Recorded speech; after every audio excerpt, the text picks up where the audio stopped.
Ayan. Tapos na po yung aking creamy cheesy ice candy. For only 10 pesos lang po yan. Kung napapansin nyo po na bakit may parang letter S po yung isa ang iba.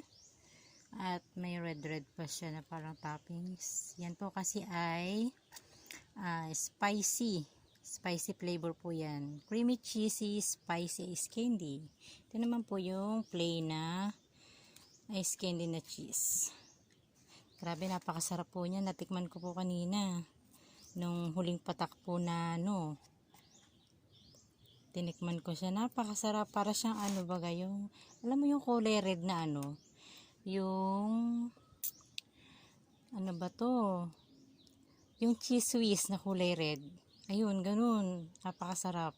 Tsaka yung amoy niya at yung lasa niya. Parehas, napakasarap. Sana po ay masarapan yung mga bumibili nito sa akin. Ngayon po ay puputulan ko na po siya ng mga buntot niya. Then kailangan ko rin po siyang hugasan para mawala yung mga lagkit-lagkit niya bago ko siya ilagay sa freezer. Ayan. Papost muna kita kasi hindi pa naman ako marunong mag-edit. Nalagyan na natin yung ice candy dito sa freezer para lumamig siya. Sa natin yung freezer. Ayan. Yun yung mga nawala kong gawang ice candy.